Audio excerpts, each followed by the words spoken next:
A young boy who once struggled to move or even hug his mom due to a debilitating neurological disorder is now swimming, biking, and running thanks to a treatment offered at one of the few pediatric hospitals in the nation. Here's Tamryn's story in tonight's Health Watch. Tamryn Hendon's family goes to great lengths for his health, driving from Tallahassee to Miami for treatment. Recharging once a week. And putting a device in his chest to stimulate his brain. So I'm only lowering the left side of your brain. On a recent visit to Nicholas Children's Hospital, one of the few pediatric hospitals in the country performing deep brain stimulation, his doctor fine-tuned his settings. It was miraculous. And now he swims, he rides a bike, he runs, he could do whatever he did before the onset.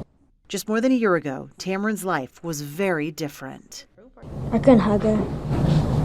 I tried. In fact, he could barely move and was in a lot of pain due to dystonia, a movement disorder that causes muscles to contract. He couldn't hold himself upright, and his back would bend and he would fall over.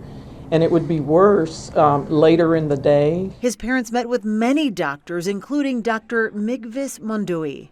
Even sitting in a wheelchair became very, very uncomfortable for him, so he was mostly bedridden at that point. After running tests, Dr. Mondui found Tamryn's dystonia was the result of a genetic mutation that responds well to deep brain stimulation. This gets implanted typically under the skin in the chest area, and then there are cables that are going to be connected to this. Those are the leads, and those are going to be tunneled under the skin and then through the skull into the brain. The device delivers electrical impulses that regulate abnormal brain signals like the ones that cause dystonia, Parkinson's disease, and epilepsy. It was a really hard time, but now his cheerful self is back. Tamryn's parents say it feels like science fiction, but they're grateful for this new reality.